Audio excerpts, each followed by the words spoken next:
Welcome to Ministry Mondays with Meg. I'm Meg. I'm also having, you know, a Monday on a Tuesday that I'm recording. Anyway, welcome to Ministry Mondays with Meg. As you know, I'm Meg. And if you don't know me, where have you been? One, but two, welcome. We're glad to have you. So, as you know, Ministry Mondays with Meg is about ministry, right? Because it's in the title, but it's about ministry that goes on beyond what's happening in the traditional church. So today I have a new friend, um, Grace Pomroy, with me today, author, and all over like she's got does some really cool stuff. So I'm gonna let Grace, one, thank you for doing this, and two, um, like tell everybody who you are, what you do, and we'll just go from there. That sounds great, Meg. Thank you so much for having me here. It is so much fun to make a new ministry friend. So it is a pleasure to be here. As Meg mentioned, my name is Grace Pomroy, director of the Stewardship Leaders Program at Luther Seminary in St. Paul, Minnesota. But the confusing part is I work remotely for the seminary. So despite living in Minnesota for 16 years, I actually live in a tiny town on the Olympic Peninsula in Washington State. So that's where I am. And I am passionate about all things money. So when it comes to talking about money with our students at the seminary, when it comes to talking with couples about their relationship with money, when it comes to thinking about churches and how they can find a more sustainable pathway forward, that is my lane. I'm also a certified financial educator. So when I'm not talking about money, you can generally find me hiking or baking in my kitchen because those are my two big passions. Ooh. Okay, so I learned something new. I didn't realize that you were over in Washington. I'm saying this like because I'm in Pennsylvania, so I'm like picturing the map in my head and going over in Washington. And so you said how long have you been there? In Washington State, we've only been there for 2 years. And then how long have you been teaching for the seminary? So I was at the seminary, twice, actually. This is my Wow. boomerang, period. But yeah, I've been at the seminary actually since March of 2020. A really great time to start a new job. Highly recommend. Also did the same thing. I started here March 1st, 2020. Oh my goodness. Mhm. Yep, 100%. But but we're still here. So, there's that. There is Um, that. there's so you love to talk about so the first question I have that popped in my head is like, do you ever like watch I'm sure you must, like you watch the people on the TV, like on the news channels and things like that. You don't? You don't like Mm-mm. okay. Because sometimes they seem a little crazy to me, so I don't pay much attention to them. Like, Same, okay, same. okay. Um, how about like how like about like people like Dave Ramsey? Mm, I mean, I've done the class interesting. I've done the class thing, but I didn't like it, yeah. Yeah, Dave Ramsey is quite a character, and in the last few years, he's been letting out even more of his character for us Oh, to feast upon and enjoy. Yeah, Dave is interesting, but what I often like to remind people is that really 80 to 90% of what Dave is teaching is common financial wellness stuff.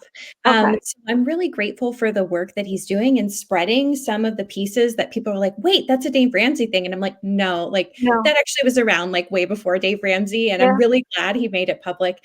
But of course, there are some pieces of what Dave wants to do that don't make sense for a lot of people. So, really, That's my passion is just helping people to find their particular lane because personal financial wellness is way more about personal than it is about financial. So most of the conversations I have with people are saying, how do you find your own style? Like, yeah, I can teach you how to budget, but if you're someone who does things on pen and paper and I'm teaching you how to do it in a spreadsheet, it's never going to work for you. So helping people find their style and similar with congregations, helping them find their style is so vitally important. so that is that something that you do like regularly work with and that's something like as who I am and I think with most people, I really appreciate that you're not like it can only be one way, my way or no way kind of thing. That you listen, pay attention, that goes with this person. I can't do spreadsheets. I'm gonna have to do it on pencil and paper. Um, and there's something about the tactile of the pen and paper for me, I guess. But so is who are your primary people that you work with? Is it more with individuals, more with churches? Is it a good mix? It's a mix of both. The individuals that I work with right now are mainly with our students at the seminary. So it's a privilege to get to sit down with them as they think through their financial lives. It's an absolute blast. And students at our seminary are across the age spectrum. So I have students who are into their 70s, I have students who are just out of college, and everything in between. So my conversations can look like talking about retirement to trying to figure out your first budget because you've never had to budget for your own expenses before, and everything across the gamut. And then with congregations, it's similar. Every congregation is so different in terms of where they are in their process of their financial life.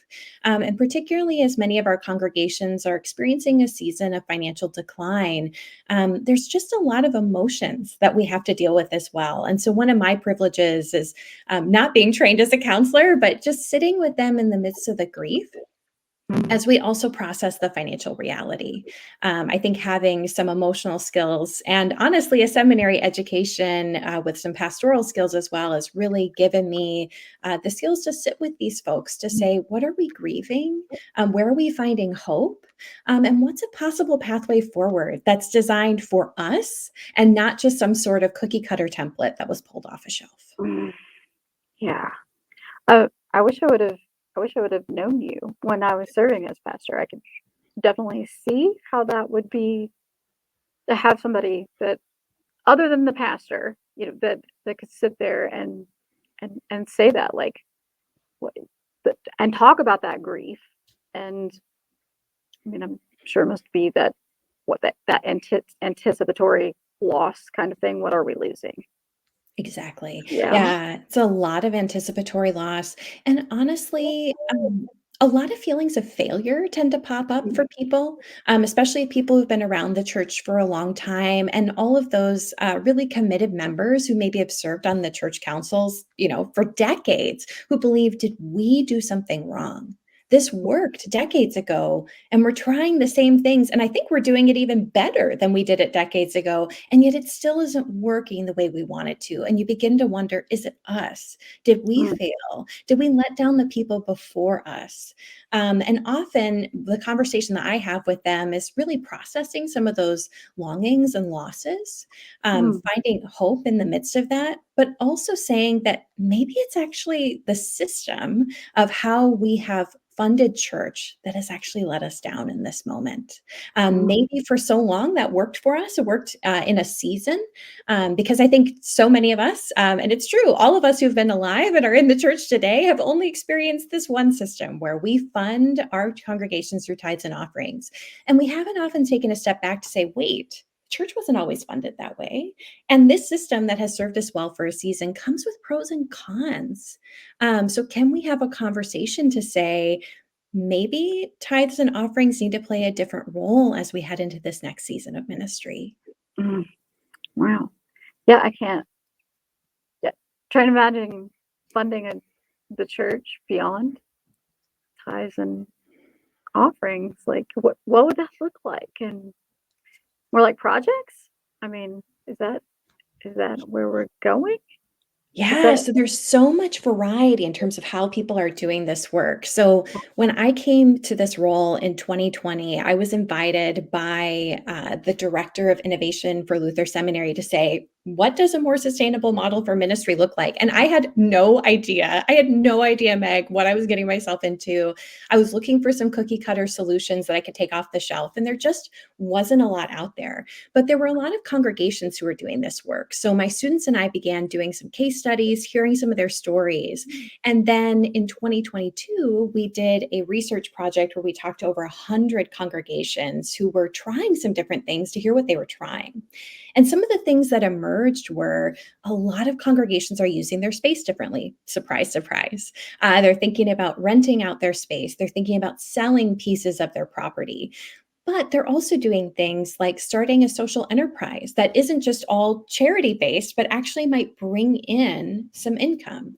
They're also soliciting grants, not just from a denomination or from a judicatory body, but are actually finding granting agencies within their community that might be willing to support them in particular projects, which often comes as a surprise because people assume I'm a congregation. We can't take grant funds. In fact, there's even more grants that are available.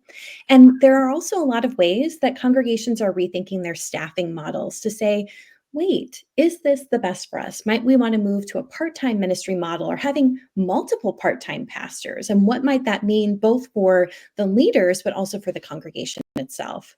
But one of the things that shocked me was just like the ideas are so many. Our other Mm. income source box was my favorite part of the survey because people were like, "We're putting on theater productions and we're accepting tickets for that. We created a skate park that also produces income for us. We have a digital sign where we lease out advertisements. Like you name it, we saw it." I was like, "What? What even is this?" It was so awesome to see just the amount of different ways that people are engaging in this that are not just for the sake of making money so that we can keep our church alive, but are actually new ways that they are living out their mission, connecting with their community, and following God to the places where God already is out in their neighborhood. That's that's beautiful and brilliant, and when you're not panicked, like, when you do this, "Okay, I could let's do this before we get to that part where we go, is it time to sell the building and close up shop? Like, let's go this long before we even like, yeah. I mean, I didn't think about the digital sign and leasing it. Those are things I wouldn't have thought of. I mean, I've always been a big fan of finding different ways to supplement the building's, income because what? It sits empty, all Yes. but this little bitty piece. But wow, to be able to go, yeah, what can I really use this for? And that you've connected it with our I mean, that's just that's beautiful. So did you like grow up knowing that money was the thing you wanted to talk about? I mean, like, how did you get here? Yeah, I'd love to tell you. It is a very weird story. So, no, absolutely not. I did not grow up thinking that money was going to be my thing. I thought I might want to teach. That was kind of a common theme that kept coming up. I don't know why, but I felt drawn to that from an early age.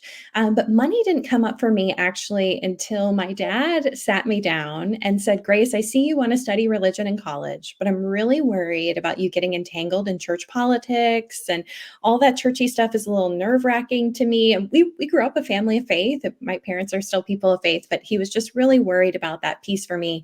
And he said, I really want you to have one practical major. So I want you to double major. You can have religion, and then I need you to choose another one. And it looks like you're doing really great in math and physics this year, your senior year of high school. You need to pick another one.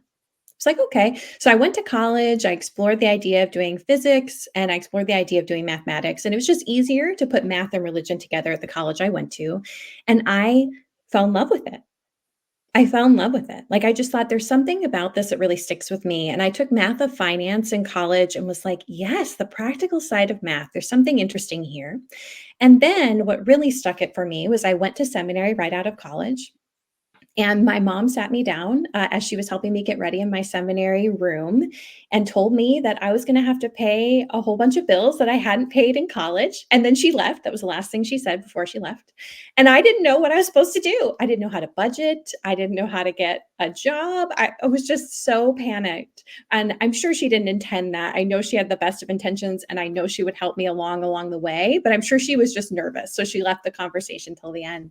So we decided to think through what is this even look like for me. And luckily at that time, the program I now lead at Luther Seminary was offering financial coaches to students. And so I signed up right away. I said, I need that. I need so much help. Like I can do the mathematics behind this, but like I have no idea how to do this for myself. Like Mhm. give me some help. And so I was connected with a recent grad of the seminary who taught me how to do this step by step. And then, yeah, I needed a part-time job, and she knew that the Stewardship Leaders Program, the program I now work for, was hiring. I'd never heard the word stewardship in my life growing up Assemblies of Mhm. God, but thought, like I can get coffee, I can make copies, I can do all of this, and stumbled in, and I was like, wait a minute, this is about so much more. Stewardship is about everything belonging to God, that we belong to God, that our Mhm. stuff belongs to God, the earth belongs to God, our money belongs to God. I want to learn more. So my interview turned into a 30-minute stewardship sermon by the person who was leading the program at the time. And while many folks probably would have been turned away, I was all in. I was like, I'm really curious to learn more about this. And I have never lost the desire to learn more about stewardship and particularly to think about how that relates to the ways that we live with money, not just what we give away, but really how we think more comprehensively about our lives with money and our lives of faith. I mean, what a gift from your dad. And uh, sorry, mom, but I mean that I can't I can't imagine what that must have felt like. Like, here's congratulations, here you go. But You also, won. yeah, exactly. Thanks, Dad. I mean, for insisting that I do something, but mom. Uh, um, so it's like in these conversations that you have with students, is there warning about student loans and that whole debt trap? Yeah, so there's a couple different pieces of that puzzle. So I'm very blessed to work for a seminary that has what we like to call the Jubilee Scholarship, which means that every single one of our students um, who is admitted today attends without having to pay tuition because of our generous donors. And that has changed the entire system. I know, it's pretty incredible. Honest to goodness, it has changed the whole landscape in terms of financial education. When I was a student, that was not the case 10 years ago. And so it's really been an incredible experience. That being said, we still have students who borrow. And so my biggest piece for them is not just helping them ensure that they're borrowing the right amount, but helping to make sure they're borrowing from the right place. Because often our students will get very entrepreneurial about where they want to borrow from. Sometimes they're out seeking their own private loans in the marketplace, or they are getting student debt. And some of that's because our seminary is tuition free. So they forget that there are options to get loans from the seminary. And even that our seminary has our own loan program that we do offer, where part of that can be paid back, or part of it can be forgiven or canceled. I forget the words that we use, if you are in ministry for 3 years. So there are lots of good options for debt if students need that. And oftentimes our students do occasionally need that. If you're going out on internship, at least in my denomination I'm a part of, you're not getting paid a lot of money. And especially for our students who are stepping down from a career where they were making quite a bit, going to a $2,000 a month stipend, which, let's be honest, doesn't even often cover a full mortgage payment or rent payment, is a big deal. And so sometimes you do need some support. And so I'm often the one helping them see what kind of support do you exactly need and how do we get you those loans that fit your needs. And with the expansion of public service loan forgiveness, helping our students who are eligible for that program to get access to it as well. What a gift that I mean, that would have been to me, to somebody like me, to have somebody to have well, one, the whole Jubilee thing. I mean, Yeah, that's beautiful. it's amazing. That's beautiful. And what pressure that takes off of you when you're a new pastor in this call, and then you get that bill and go, "I can't do this." No, I Um, totally understand. yeah, wow.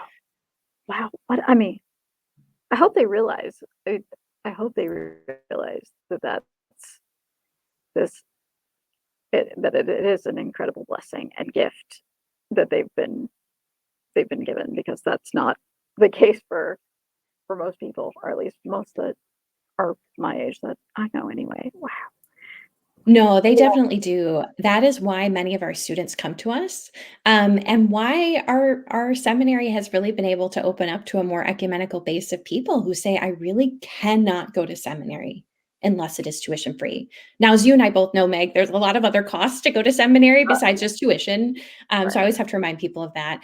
But especially for our students who live near the Twin Cities, for whom traveling to campus for intensives is pretty inexpensive. It's a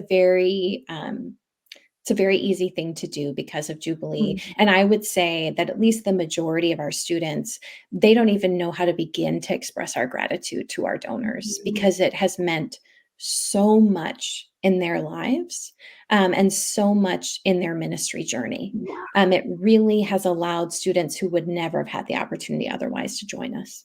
Yeah.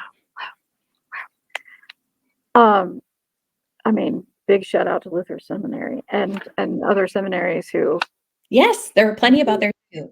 do the same thing because that is truly, truly a gift and an awesome, awesome blessing.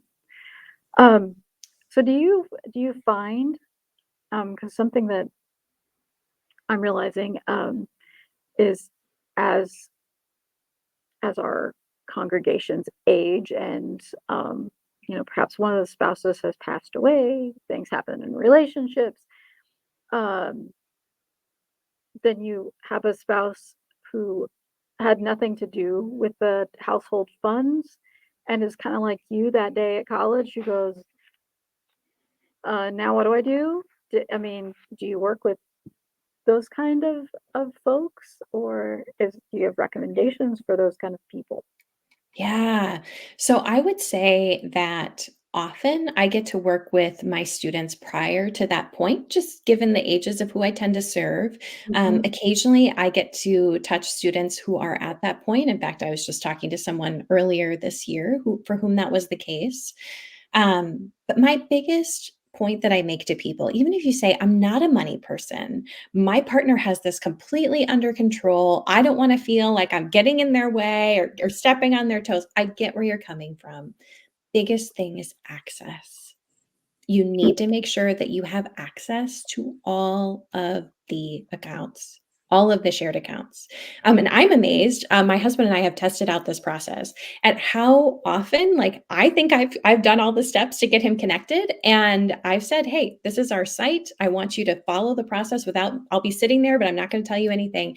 And it's amazing to me how many traps we've fallen into, especially with two-factor authentication, which is, of course, a great thing with security, but it actually can mean that a partner can get locked out. The other pieces, of course, are thinking about beneficiaries and powers of attorney. It's very, very important to make sure that you get the access when you need it. So I'm thinking about not just after your partner is deceased, but if they were to be incapacitated for any reason, would you still be able to access the things that you need? So thinking through those, of course, with an attorney or with a CPA, probably both, thinking through what you need most, I think is very, very important. But the other thing I would say is that in my experience, most people who say, I'm not a money person, what they mean is, I'm not interested in the day to day tasks. Like, I don't want to be the one who has to pay the electric bill and remember that it's due on the 15th. Like, I don't particularly care that you're following this particular budget app system. Like, I don't care. I just want to know there's enough money left for the things that I need. But they do care about financial goals, care Oh. a lot about having a conversation around retirement. Like, this person may want to really retire at age 67, or Mm. they really care about the fact that their kids receive half of the funding towards their college education. So, if that is something you care about, and in my experience, that's most people, then have a conversation around the goals. Focus less on the day-to-day stuff unless your partner is inviting you into that. I do think it can be helpful to have one person who's really focused on that, or two people if you're willing to share those tasks. But make sure you're on the same page for those goals. And that will allow for continuity. Should something happen to one partner, that allows for continuity for that person's goals to also still be lived out should anything happen to them. And having those shared goals, I think, really allows you to then have shared success and shared achievement and really brings you together as a couple too. I didn't see that coming. Like I that they answered with goals. I mean, but I like that. I mean, that it's okay that one person does that day-to-day stuff. Um, and it's not necessarily like I know people go like, but that just means they have to be in control. Okay, well that's another issue if it's a con- It's a control big issue. Yes, But, yes. but to the shared goals, that's a whole I like that. I really do. I mean, is is that something that you then would that does that transfer over to the church then when you go and work with a congregation? Is it Hmm. like is that like if the question, what is the goal for the congregation? What is it Yeah. to keep the doors open? What, you know? Oh, I'm so glad you asked about that. I've never had anybody ask that in that way. But the biggest question I often ask congregations is, what is your mission? And you and I were joking earlier before we started the camera about our Sunday school answers. And so Yeah, oftentimes people will say, like, our mission is to love our neighbors and spread the gospel. Love that. What yeah. does that actually mean for you in this time and place? One of the quotes that I love, and I'm not going to get it right, from Mark Demas, is this idea that we can't change the whole world as one congregation individually, but we might be able to make an impact on a neighborhood, on a zip code, on an apartment complex. Like, we can begin to have some focus. And that doesn't mean we aren't following the Great Commission or living into the greatest commandment. It just means we're saying this is the particular piece of the pie that God is inviting us to tend to in this moment, that God is inviting us to join in God's work with in this moment. And so that's the biggest thing I invite congregations to do, is really to sit down and say, what is that thing that we are called to do?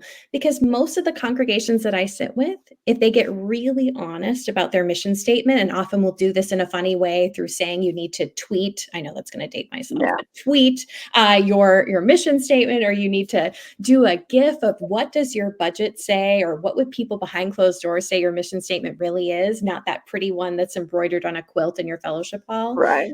And it's to keep the doors open and the lights on. Mm, That is the mission that we've been living with for so long. And as much as we'd like to paste over it, the Great Commission, the greatest commandment, and I do believe in our hearts, we believe that what our money and our budgets actually say about us is self preservation. mhm. And self preservation is, I don't think, what God is calling us to. Like, as I look across Oh, the Bible, I do not see a move to saying, how can we keep the doors open and the lights on? I see a God who is inviting us to reach out to our neighbors, to be really focused on how we can best do that, knowing that we cannot touch every single person. And mhm. being all things to all people, while it may have served us well in one stage of the church's ministry, and I'm not even sure that it did then, but we can argue about that, Right. is not what we're called to do today. So, what is God inviting us to do in this particular moment? And it's amazing to me, once you get that clarity and focus, the amount of impact that you can have in your community, even as a small group of people. And I've watched this happen in the rural congregation that I'm a part of right now. We're located in a small town of 5,000 people. Our congregation has anywhere in the neighborhood of 25 to maybe on the upper end, 40 people on a Sunday morning between online and in person.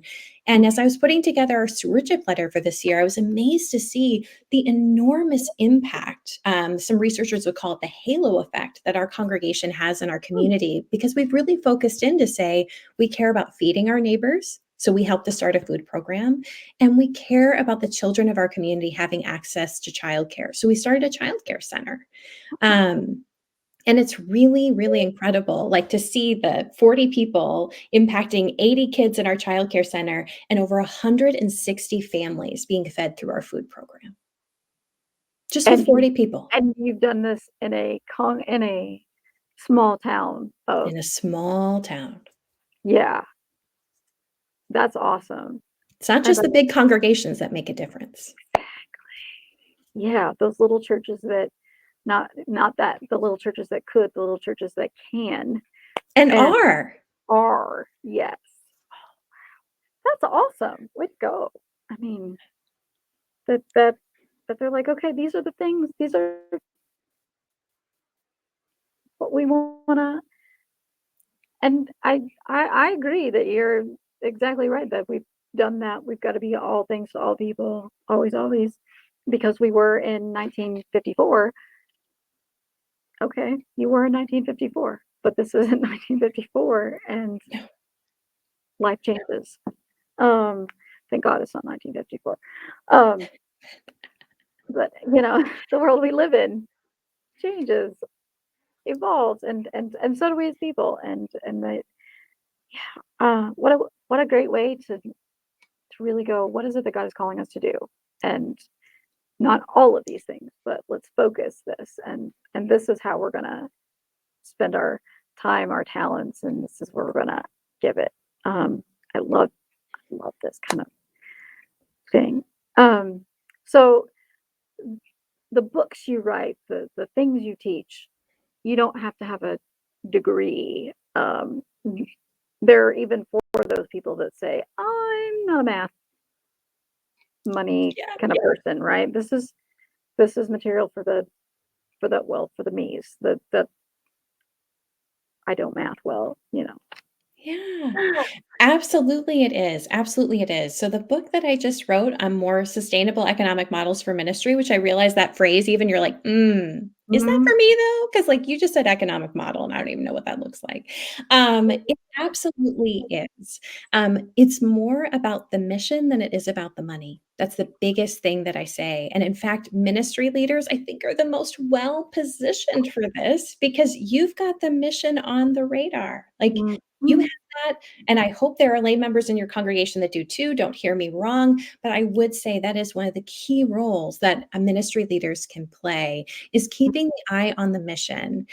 But the great news is you've got a lot of other people in your congregation who are probably eager to get involved in this work that would never raise their hand for the other lists of tasks that we often ask people to do. So they may not Mhm. want to be a reader or a greeter or a Sunday school teacher. But when you say, hey, like we're kind of playing around with this idea of starting a social enterprise that can help out youth in our community, and you've got some business skills, like would you be willing to take a look at this business plan? I bet they're gonna be really excited, Yeah. to look over your shoulder. Or people who say, like my dad, for instance. My dad served on his one and only church committee when I was in 6th grade, and I still remember him coming home after the first meeting and saying, "Grace, I will never serve on a church committee again." And he's right, he still hasn't. He hasn't done it. But you ask him to pick up his tools and go, and he'll do it. You wanna make your space ready for a renter to come in, you ask Bob to come and take care of that. Like, he would be really excited to be a part of that. One of his current roles he's playing in his congregation today is he's the one who makes the desserts for funerals, and he loves it because he drops off the desserts and leaves. He doesn't have to attend the funeral, he doesn't have to talk to anybody, he just drops them off and goes. And so think about those people in your congregation who often struggle to find a place to bring their gifts. What we have found is that this process tends to tap those people in ways that they never expected with something that really lights them up and brings them joy and is often related to their own hobbies, skills, and sometimes even the jobs that they do every day. I love this that no, you that it's okay to say, "I won't do this thing because that's not my thing." But here are Yes. the things Yes. that like, I'll make the funeral desserts because that Yes. is an important it it's like the show, it's a ministry. It It is. is. It's a mi because some of us don't don't bake. I don't do that. Don't ask me to do those things. I'll do the other things, but not that. But um, yeah, because the church needs all of the people and all of the gifts and all of the skills. And I yeah, I really like this that it can't and but just inviting different ways of thinking, different models of ministry, the whole, I've long said that we can't keep doing it the same way, but with the whole when innovating and all of that. Okay, so I really like the idea with the teenagers or the youth. You Yeah. know, oh, you've got a business when you come and talk to them, because I mean, so many of our young people now are multifaceted, like their income streams. They don't want to just do like Mhm. my middle child is 21. Don't Doesn't want to just do like one thing for the rest of their life. But that's them. They're like, oh, you know. But also I've got to pay rent and I've got to pay bills and things like that. But I don't want to just be stuck in this one career for. I mean, I think people that can do that and can see that and tell people that this is okay. That we don't have to have 4-year college degrees. We don't have to have maybe college degrees anymore. We need people in the trades. And it's okay if you do these different models. So what have you learned? I mean, realize you write books, so you could like literally like give me, but like, are there takeaways from like the big aha moments, like what you've learned on this journey? For sure. So a couple of big learnings. The biggest learning for me is that I was amazed to see that we now have real data to back up the idea that when people step out of their spaces in these ways or they do ministry differently, that it's actually opening up unexpected opportunities to connect with people and share about their ministry in new ways. So not only are they just finding sources of income, they are living out their mission. Now, Mhm. these are not always going to be people who are going to come sit in your pews on a Sunday morning. We cannot view this as transactional. I hope that viewers of this already understand this. But again, I'm just going to underline that this is not a transaction. But it amazed me to see the amount of stories that we heard of people who said, yeah, like even something as simple as we reached out for a grant from this organization and we ended up forming a new partnership with them, or we decided to open up our space in this new way. And it's amazing the people who are coming through our doors who said, we didn't even know this congregation existed. And while we'll never be here on a Sunday morning, this is helping us gain trust in who the church is and Yeah. giving us a different narrative than what we might be seeing on TV about what we think Mhm. churches are and churches are about. And funny enough, like it's funny how people in the community will begin to hear those stories. So it's not the direct transactions, but kind of the second and third hand folks for whom God is already working in their lives who might say, wow, like I want to be a part of a church that does that. I want to be a part of a church that is opening up their space in that way, or a part of a church who is reaching our youth in this way. And that tends to be the people who are drawn in by this. It's kind of second or third hand out of this. So that's a big aha moment. The other big aha moment for me was seeing how God is at work in this. We asked at the end of our survey, and it was a very long, long survey. And I expected people to have survey fatigue and just like be like, no, we're done. I'm just going to hit submit. We said, where are you seeing God at work in what you're doing?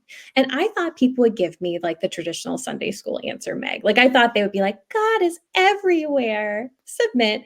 Because it was a long survey. Like I wouldn't doubt them.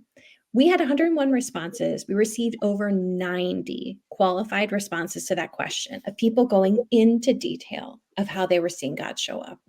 I still remember sitting down at my kitchen table over Christmas break in 2022 and reading their responses one by one. And I wept. I wept because I think in the season of decline, it's easy to believe that God has left us, that Yeah. God has forgotten us, that the gospel is declining, not just our church is declining. And I'm here to say, from the 101 congregations I had a chance to talk to, we heard a very different story. Mhm. God was showing up. God was making a way forward with peace. There were big and small miracles happening all over the place in our data set. And as somebody who grew up in a tradition where we talked a lot about miracles, and I often became a little skeptical of like, does God really show up in those big ways today? This really reinvigorated my faith to say, Mhm. yes, God is showing up. God is doing big things in our community. And in fact, by leaning into these practices, it's allowing us to see God at work in new ways. So those were really the biggest aha moments for me. And are those in the book? They are. Okay. Yes. I mean, I'm not Oh, one to yes. really read a whole lot of I'm honest, I'm not the financial. Yeah. Yeah. No, Um, the heartbeat of the book is the 12 congregations that we went deep with in our interview process. So if you like storytelling and hearing stories that are just that are in big and small ways, like I said, there's not it's not like we're only going to show you those kind of big miracle moments. We really want to key in on some of the moments of struggle. Like there's a congregation in this book that decided to close and mm, to sell its building and reopen in a different way, and that was a long multi-year process of mm, grieving, of struggling as a congregation around their identity. You also have stories where really simple interactions made a big difference. I think of a congregation who now has a 4-point care center model. It started out as child care center with after school services, and now they serve people of all ages. And they did this in the 80s before this trend was even cool. And their whole process started because the pastor, on his third day on the job, new seminary grad, walks outside of the congregation on his way to the parsonage, stumbles across 3 single moms, all named Barbara, who said, "Hey, we're really struggling to come pick up our kids from school at 3 p.m. when we have jobs. Can the church do something about this?" And those 3 Barbaras changed the entire face of this congregation's life. oh my gosh. Well, now I know why you sat there and wept over all these stories because I know. I can just imagine, I mean, how 3 Barbaras, Yeah. and being a mom and how yeah, wow, and that the church says, "Yeah, we can do yeah, we can do that." Um, so is the book out now? It is out now. Yes, it came out in September Mhm. 17th. It's out, and yeah, it's available. And we are also at Faith Lead, which is the area of Luther Seminary that I work for. We're giving away a free chapter. So if you are a try before you buy kind of person like I am, check it out. See if it suits you. We're also giving away a free research ebook. So if you are a data nerd like me, like don't worry, you can dive deep into the details. You can also get that for free on our website as well. And if you want to dive as deep as possible into what we have to offer on this, the book is a great way to do that. I really try my best to mix in stories, practical ideas, as well as some of those financial pieces of the puzzle, really geared towards ministry leaders to read this Mhm. together in their congregational setting so that a pastor could read this alongside of their entrepreneur that's in their context, and they could have a really diverse conversation. Or those church treasurer types who often have been beating the symbol about, hey, like we're kind of struggling more than people are giving us attention to for years and years. This book is also for them to say, yes, you are So, right. do they is that on your website or is that the both school website? Where am Yeah, I so seeing I would encourage folks to go to Faith Lead. You can certainly come to my website and I will redirect you there. So don't worry, no matter where you land, you'll get where you need to be. okay. But yes, we are giving away the free chapter and free research ebook on the Faith Lead site. If you aren't familiar with Faith Lead, we provide resources, webinars, coaching, and inspiration designed to help people who are following God into a faithful future. We want to resource you for that journey as you follow God into what God has for you. So we will, folks, for those listening, for those watching, we will put that in the show notes for you so you know right where to go and do your little preview and then my book. Um, so I gotta give you the last question though. I gotta the Yeah. joy okay, so the joy question. If you've been here before, you know how this goes. So all of these fantastic things that you do, I never thought I would enjoy a conversation about money because it's stewardship. It's different and it's actually really beautiful. But so all these things that you do in your life, and what is one thing that brings you joy? Oh man, I could sit here and give you a litany, but I think one of the pieces related to this conversation that gives me joy when I work with students and when I work with congregations is inviting them to consider how their faith connects to the way that they use their money. And oftentimes, this is the first time they've been asked that question. It makes them a little bit nervous, especially when you say, "How might the Holy Spirit be guiding you in your relationship with money?" People get a little panicky, but what brings me joy is when people say, "Wow, I never thought of that before. What might I do with this?" I think about a student I taught this summer who said, "Maybe I'm being called to pray about my life with money, and I've never done that before, and it feels a little scary, but I want to give it a try." And she did. And it's just those moments where people begin to say, "Wait, God cares about all of my life, including my life with money. And there might be more ways for me to live out my faith than just giving my money away." Those aha moments bring me a deep amount of gratitude and joy. Wow. And see, in 72, 73 episodes, no two answers have been the same, which is what I love. And really, honestly, how I can see this be for more than just, one type of person. And I really appreciate that ministry from someone who money has always been an issue, you know. So um it I it makes it less scary. It makes it takes up that guilt around it, those kind of things. But so I appreciate you and your ministry and this gift and how you use it. And and that you use it for the glory of the kingdom. And um and I just love that. So I thank you for your time, for being on the show. I'll put all the links to Grace's website, to Luther Seminary, in case, the Spirit were to be calling you in seminary direction as well. They're also Absolutely. way for faith leads, so you can read all the free stuff and then go buy the book. And so, um, again, I am just so grateful for you and for this ministry that you have and that you share it and you do it with such joy. You do. Oh, thank you, Meg. It has been such a pleasure to be here and be in conversation with you. Yeah, it's been my pleasure to have you. And folks, check Grace Pomroy out and her book. And we thank everyone for watching. See you again next time.